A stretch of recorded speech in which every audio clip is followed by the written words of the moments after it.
ইতিহাস ভুলে যায় না। আপনারা যদি সহনশীল না হন, ইতিহাস ভুলে যায় না। ক্যাম্পাস থেকে আপনাদের লাথি মেরে বের করতে আমাদের সময় লাগবে না। সোহরাওয়ার্দী উদ্যান কি ডিসি মাসুদের বাপের সম্পত্তি নাকি? ওইখানে কিন্তু একটা হত্যাকাণ্ড ঘটিত হয়েছিল মাদককে কেন্দ্র করে। ওই জায়গাটা খুব সেন্সিটিভ, সেখানে কিন্তু আমরা অভিযান পরিচালনা করি। যাচাইয়ের পূর্বে আপনি কাউকে হিট করতে পারেন না। যে কিছু অনাকাঙ্ক্ষিত ঘটনা ঘটে গেছে, আপনারা ইতিমধ্যেই দেখেছেন কিছু ভাইরাল হয়েছে। তো আমরা চেষ্টা করি যে পুলিশের যে নিয়মকানুন মেনে চলে কোনো কিছু করা, তারপরেও অন গ্রাউন্ডে অনেক কিছু ঘটে যায়। ঢাকা বিশ্ববিদ্যালয়ের শিক্ষার্থীকে মারধরের ঘটনার 4 পুলিশ সদস্যকে প্রত্যাহার করা হয়েছে। এর আগে শিক্ষার্থীরা শাহবাগ থানা ঘেরাও করে বিক্ষোভ করে।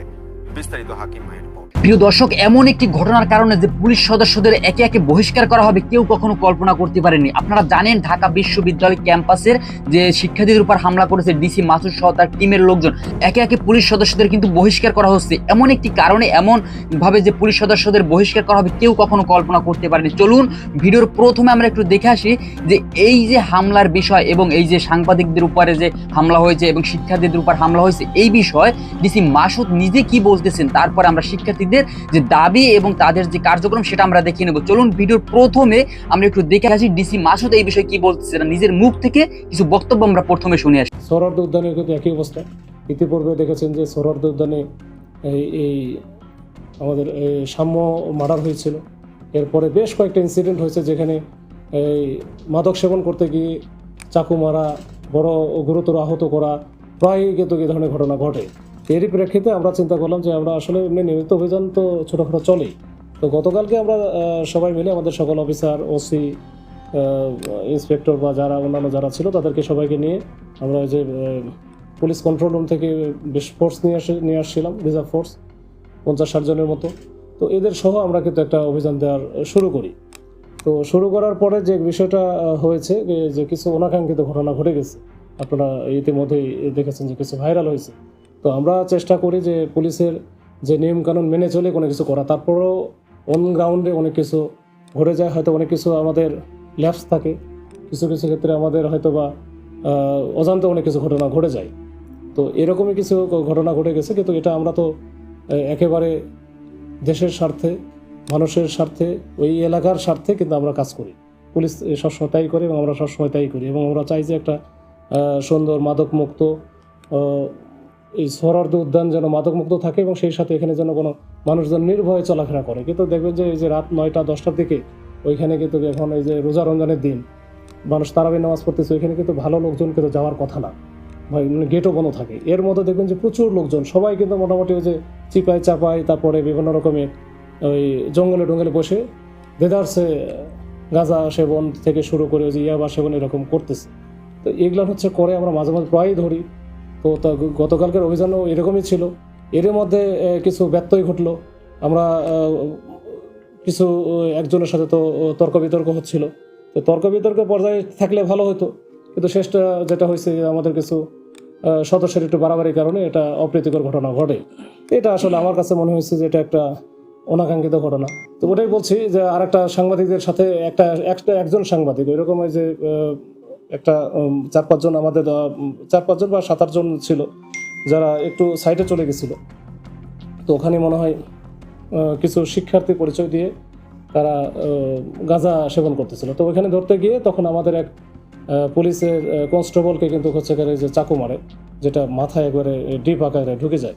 তো অল্পের জন্য চোখটা রক্ষা পায়। তো এইটা ঘটার পরে ওইখানে আশেপাশে যারা অন্যান্য পুলিশ সদস্য ছিল তারা খুব বিক্ষিপ্ত হয়ে যায় এবং কোনো কথাই শোনে না। তখন কিন্তু এলোপাথারি মারামারি করছে, কয়েকটা মারছে। এর মধ্যে কিন্তু সাংবাদিকও পড়ে গেছিল। তো এটা ওরা বলতেছে তারা আসলে মিসআন্ডারস্ট্যান্ডিংয়ের কারণে এটা হয়েছে। তো যাই হোক, এটা বিতর্ক থাকতেই পারে। তো এই বিষয়গুলো নিয়ে আমরা একটু ফেড আপ যে আসলে আমরা ভালো উদ্দেশ্যে গেলাম কিন্তু সেটা একটু খারাপ হয়ে গেল কিছু ব্যত্যয় ঘটার কারণে। তো এই ক্ষেত্রে যারা বাড়াবাড়ি করেছে, অতি উৎসাহী যারা ছিল পুলিশ সদস্য, তাদের ব্যাপারেও আমাদের কিছু অ্যাকশন অলরেডি আমরা নিয়েছি। 4 জনকে আইডেন্টিফাই করে তাদেরকে ক্লোজ করা হয়েছে। তাদের বিভাগীয় স্বাস্থ্যমূলক ব্যবস্থা নেওয়ার জন্য আমরা কিন্তু এটা শুরু হয়ে গেছে। এটা স্যার, আমাদের কমিশনার স্যার সহ সবাই জানে এবং স্যারেরা এটা করছে। আর অন্যান্য যে ব্যবস্থা আছে, যে এই যে যারা ভিতরে ছিল তারা হয়তো বলতেছে যে আমরা হাঁটতেছিলাম, এই হাঁটার কোনো সুযোগ নাই। এখানে তো সবাই কোনো না কোনো কাজে আছে, মানে খাওয়ার কাজে আছে এটা। তো এই বিষয়গুলো যদি কেউ হয়তো বা তার নিজস্ব যে বা তার যে পক্ষে ছাপাই হয়তো গাবে, এটা স্বাভাবিক। কিন্তু 9টা-10টার দিকে ভিতরে যে সোহরাওয়ার্দীর ভিতরে যেখানে একটু অন্ধকারও আছে, আলোও খুব কম, জঙ্গল আছে, এর মধ্যে বসে আছে। তো এর মধ্যে বসে থেকে মানুষ ওই সময় তো কোনো ভালো মানুষ থাকার কথা না, আমি যতটুকু আমার জ্ঞানে যতটুকু মনে হয়। তো যাই হোক, তো এই বিষয়গুলো ঘটছে। একটা হচ্ছে কিছু অপ্রীতিকর বা অনাকাঙ্ক্ষিত ঘটনা ঘটছে, সেই প্রেক্ষিতে আমাদের ব্যবস্থা নিয়েছি। আর এই মাদকের বিরুদ্ধে অভিযান আমাদের অব্যাহত আছে এবং চলবে।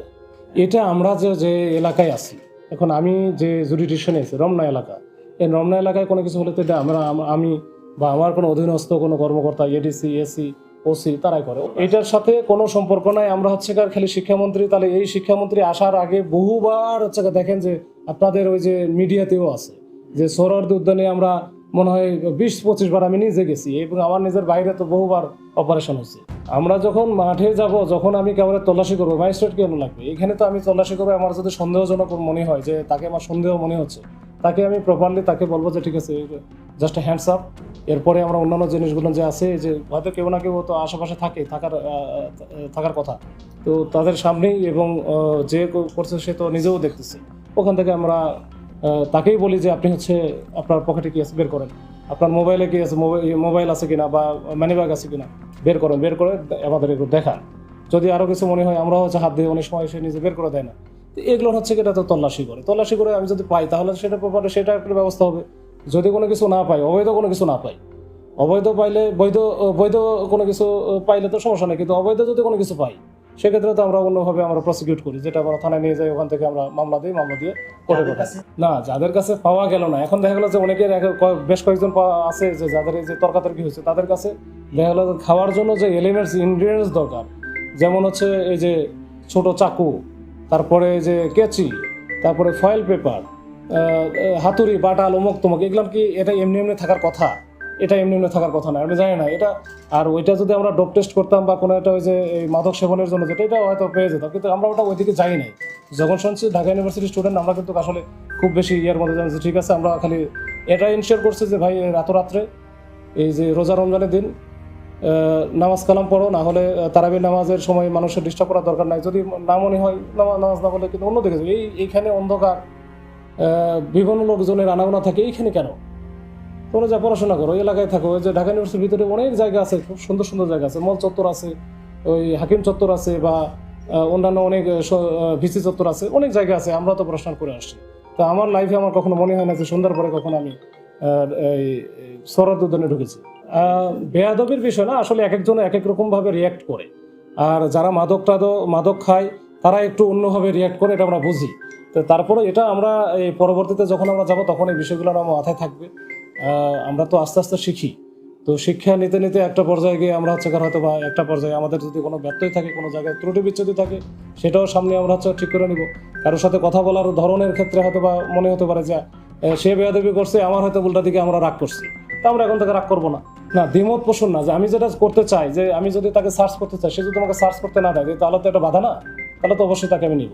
তো আমি যতটুকু জানি যে গত 2 মাসের মধ্যে আমরা এই শুধুমাত্র সোহরাওয়ার্দী উদ্যান থেকে মনে হয় 100-র মতো যারা মাদক ব্যবসার সাথে জড়িত, এই যে বিশেষ করে মহিলারা, এদেরকে কিন্তু ধরে, এবং এটা কিন্তু আমাদের জুডিশিয়াল ম্যাজিস্ট্রেট যে আছে মোবাইল কোর্ট করে, তাদের মাধ্যমে আমরা কিন্তু বিভিন্ন মেয়াদে সাজা দিচ্ছি। এটা তো 100-র উপরে হবে, কিন্তু এটা কেমনি যেন আমরা বুঝি না, যে যতই আমরা দিচ্ছি নতুন নতুন আসতেই থাকে, মানে এটা বন্যার পানির মতো কোনো না কোনোভাবে চলে আসতেছে। তো এইটার আসলে কুল কিনারা আমরা পাচ্ছি না। এটা আরও ওয়াইড রেঞ্জে কাজ করতে হবে। এখানে কিন্তু শুধু আমরা কাজ করি না, এখানে ওই যে মাদকদ্রব্যে কাজ করে, তো এখানে প্রক্টোরিয়াল টিম কাজ করে। তো সবাই মিলে আমরা চেষ্টা করলে হয়তো এটা হবে ইনশাল্লাহ। এটা দায়িত্বের খাতিরে অনেক কিছু করতে হয়। আরেকটা জিনিস বলি, আপনারা কোনো ভিডিওতে দেখবেন না আমি কাউরে মারতে বলছি, নিজে মারছি বা নিজে পিটাইছি, বরঞ্চ আমি হচ্ছে যখন ওরা মারতেছিল আমি ঠেকাতে গিয়ে কিন্তু আমার কালকে মাথায় বাড়ি লাগছে।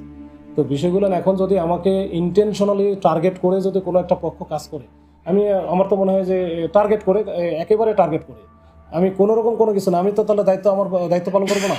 আমি তো এখানে যদি না গিয়ে অপারেশন না করে আমি তো বাসায় গিয়ে শুয়ে থাকতে পারতাম, আমার কেউ কিছু বলতো? তো এই একের পর এক এটা তো আমি বলি সাইবার বুলিং টাইপের। আমি কোনো কিছু করি নাই বা করতেওছি না, আমি যেটা আমার দায়িত্ব সেই দায়িত্বটা পালন করতেছি। তা আমার দায়িত্ব আমাকে পালন করতে দেবেন না। আমি হচ্ছে আপনি ওই সোহরাওয়ার্দী উদ্যানে এখনই কোনো ঘটনা ঘটুক, যে কেউ একটা মার্ডার হোক বা কোনো একটা বড় ধরনের ইনসিডেন্ট হোক, তখন তো আমারই ধরবেন যে আপনারা কি করছেন।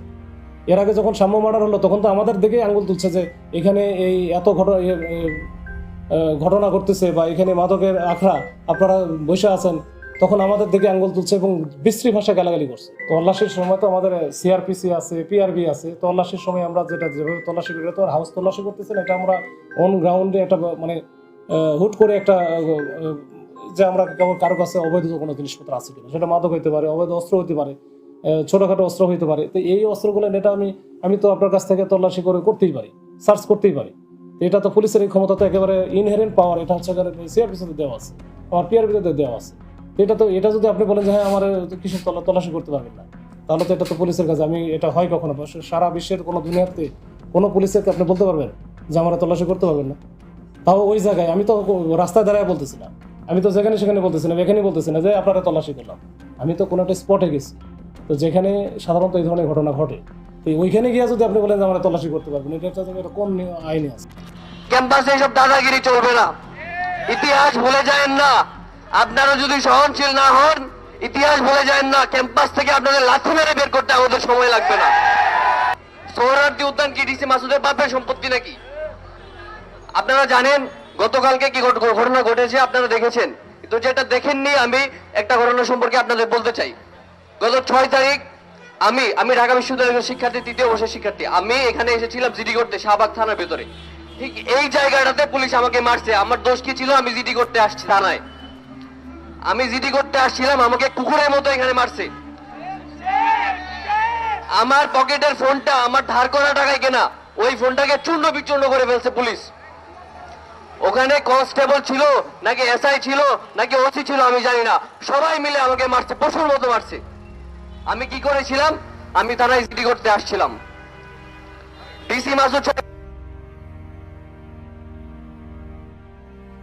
আসেন, আর্গুমেন্ট এখনো বাকি আছে। বাংলাদেশ কারো বাপের সম্পত্তি না। বাংলাদেশ আপনার, বাংলাদেশ আমার, বাংলাদেশ সবার। এই দেশে থাকতে হলে সবাই মিলেমিশে থাকতে হবে। আপনি একা যেটা চাইবেন সেটা করতে পারবেন না। আপনি টিকটকে অনেক সেলিব্রিটি আসতেছেন, ফেসবুক রিলে আপনি খুব কাঁপাইতেছেন, ভাবতেছেন যে এটা পুলিশের প্রফেশনালিজম হইতে পারে না। প্রফেশনালিজম আগে শিখতে হবে। এই থানার ভিতরে বসে থেকে, এসি রুমে বসে থেকে এসব কন্ট্রোল করা যাবে না। ক্যাম্পাসে এসব দাদাগিরি চলবে না। ইতিহাস ভুলে যায়েন না। আপনারা যদি সহনশীল না হন, ইতিহাস ভুলে যায়েন না। ক্যাম্পাস থেকে আপনাদের লাথি মেরে বের করতে আমাদের সময় লাগবে না, শুধু সময়ের অপেক্ষা। আপনারা ভুলে যায়েন না ইতিহাস।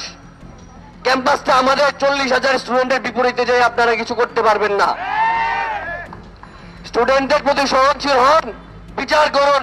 6 তারিখে আমার সাথে যেই ঘটনা ঘটেছে, ওই ঘটনার পরে আমি 3বার থানায় এসেছি।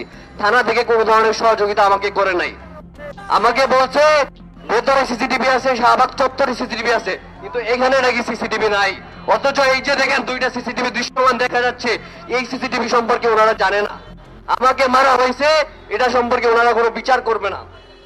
ওনাদের কাছে নাকি সিসিটিভি নাই। আমাকে বলছে বাবা তুমি বিষয়টা মেনে নাও, আমরা কিছু করতে পারবো না। এটা কি পুলিশ আচরণ হইতে পারে? আমি থানায় এসেছি জিডি করতে, আমি মাইর খাইছি, আমি আবার আসছি বিচার চাইতে, আমাকে সিসিটিভি দেওয়া হয় নাই। এটা কার দোষ? এটা কি আমার দোষ, রাষ্ট্রের দোষ, না কার দোষ? আমি কার কাছে বিচার চাইবো বলেন? পরিশেষে আমাদের আজকে 3টা দাবি মেনে নিতে হবে এবং আমার ভাই নাঈম ভাইয়ের উপর হওয়া অত্যাচার এবং 6 তারিখে আমার ঘটনার বিচার অবশ্যই করতে হবে। ধন্যবাদ। প্রিয় দর্শক, সবাইকে অসংখ্য অসংখ্য ধন্যবাদ সম্পূর্ণ ভিডিওটি দেখার জন্য।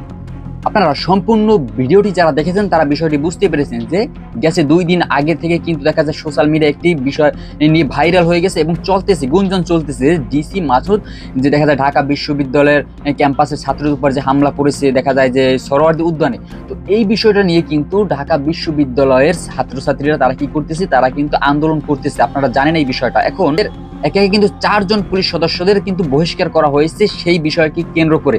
যারা এই বিষয়টা জানেন না তারা বিষয়টা বুঝতে পেরেছেন এবং এই বিষয়টা আরো ক্লিয়ার হবে যে আসলে 4 জন পুলিশ সদস্যদের অলরেডি কিন্তু বহিষ্কার করা হয়েছে। এবং ডিসি মাসুদকে ঘিরে যে দাবি শিক্ষার্থীরা করতেছেন যে তাকে বহিষ্কার করা হবে বা আইনের আওতায় এনে যথাযথ শাস্তির ব্যবস্থা করা হবে, আপনারা বিষয়টা বুঝতে পেরেছেন। তো এই বিষয়ে আপনাদের মূল্যবান মতামত অবশ্যই কমেন্টে জানিয়ে যাবেন। এবং ডিসি মাসুদ সে স্বয়ং মুখ থেকে যে সকল কথাগুলো বলেছেন আপনারা অবশ্যই বিষয়টা শুনছেন এবং বিষয়টি বুঝতে পেরেছেন। যাই হোক, এই সম্পূর্ণ বিষয়কে কেন্দ্র করে আপনাদের ব্যক্তিগত মতামত যেটা আপনারা চাইলে কমেন্ট বক্সে লিখে দিতে পারেন। যাই হোক, সবাই ভালো থাকবেন, সুস্থ থাকবেন।